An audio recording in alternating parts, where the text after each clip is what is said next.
Leero katwogere ku Ectolife kuba akafaananyi nga gwasalawo nviiri kika ky'omwana wo z'alina okuba nazo, kala ki ey'olususu gy'alina okuba nayo, kiwago ki ky'alina okuba nakyo, alina kuba mugezi kyenkana ki, nga byonna gwabisalawo.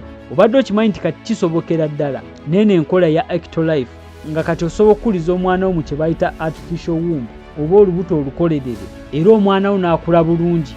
Soko subscribing toyongereyo. Eno system egendereddwamu okuyamba abakyala abatasobola kuzaala, saako n'abasajja abalina obuzibu mu nkwaso n'ebintu ebirala ebibalemesa. Kino bakikola batya? Badira embryo ne bagiteeka mu lubuto luno olukolerere oba kye wandiise artificial womb, nga luno olubuto olukolerere buli kimu ekirimu bakidesigninga nga kiringa omwana w'abeera mu lubuto, era nga bakozesa tekinologi ow'ekika ekyawaggulu ayambako omwana okukula obulungi nga tataataaganyizibwa olw'ekintu kyonna. Ekyuma kino omwana mwakulira bakikola mu matiriyo ng'obuuka obusirikiti oba buyite germs nga tebumala gakigendako, nga kino nakyo kiyamba omwana okukula obulungi nga talumbiddwa buwuka munda mwabeera. Badesigninga ekyuma kino era ne bateekamu amazzi ng'ago gabeera mu lubuto lw'omukazi omwana mwakulira, era ne bamuteekako ekkundi ekkolerere nga muli n'ekkundi ebirungo ebiyambako omwana okukula mwe biyisibwa, saako n'obwo obukyafu bw'aba afulumizza mwe biyitira nga bufuluma.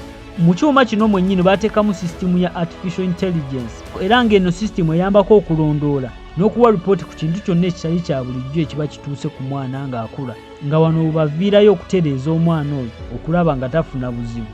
Kino ekyuma bakiteekako screen, ng'eno screen yeeraga enkyukakyuka mu kula kw'omwana engeri gy'abajja ng'akulamu buli kiseera, era ng'ebifaananyi bino beebeeraga esobola n'obbisindika bulungi ku ssimu z'abazadde gye bali ewaka ne basobola okuba nga balaba omwana waabwe engeri gy'ali mu kkulamu. Olw'okuba nti omwana ng'ali mu lubuto abeera awulira, ekyuma kino bakiteekamu munda obuzindaalo mwe bayita okuzannya music omwana gwe baba baagala okuwulira, era nga bakolerako ne application, ng'eno application bagiwa omuzadde, nga ku application kuno omuzadde asobola okusalawo music kika ky'omwana gw'abeera awuliriza, era ne bateekako n'enkola endala ng'omuzadde asobola okuyimbiramu omwana we, omwana n'agenda okuzaalibwa ng'asobola okutegeera eddoboozi lya maama we oba taata we. Nate era munda bateekamu kamera ng'eno eraba mu degrees 360, kitegeeza nti buli nsonda eba egiraba, ng'eno kamera ogikonekitingako VR oba kyewandiise virtual reality, n'osobola okulaba buli kimu omwana wo ky'alaba era n'okuwulira buli kimu omwana wo ky'awulira.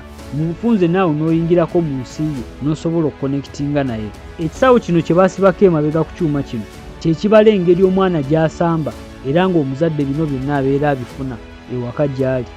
Ekirala baateekako zino bioreactors 2, ng'esooka ebeeramu omukka ogussibwa saako n'ebirungo ebiyambako omwana okukula.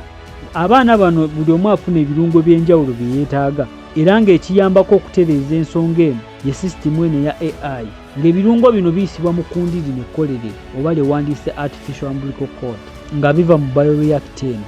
Bioreactor ey'okubiri egendamu waste oba ebintu abaana bye baba bafulumizza, nga mu eno tanka bateekamu enzyme eyamba okukyusa abaana bye baba bafulumizza okuddamu bifuula ebirungo ebyetaagisa, ne baddamu ne babikozesa ne bayambako okukula. Omuzadde osobola okusala omwana kika ki gw'oba oyagala, nga wano bakuwa omukisa ogw'okweroboza nga bw'oyagala omwana wo afaanane. Okugeza oyinza okugamba nti omwana wo oyagala ng'alina amaaso ga bbulu, ng'enviiri mpanvu, nga mweru oba nga muddugavu, nga muwanvu, nga wa kiwago. Newankubadde mu abazadde bombi muyinza okuba nga bimwogerako tekuli abirina, nga kino kisobokera ddala okusinziira mu kimuba mwagala omwana wammwe afaanane. Era oluvannyuma ng'emyezi giwedde omwana gy'alina okukuliramu mu lubuto, musobola okujja ne mubeerawo nga mulaba omwana wammwe engeri gy'afulumamu, nga bamukebera n'omukebera endagabutonde ne babawa results okukakasa ddala nti omwana gwe muzadde wammwe. Growth pad eno osobola okugigula n'ogiteeka ewaka olunatandika okukulizaamu abaana bo. Kwebaza olwakadde kowadde okulaba eno vidiyo. Subscribing osobole okubeera omu ku basooka okufuna vidiyo ze naabanga ntaddeko.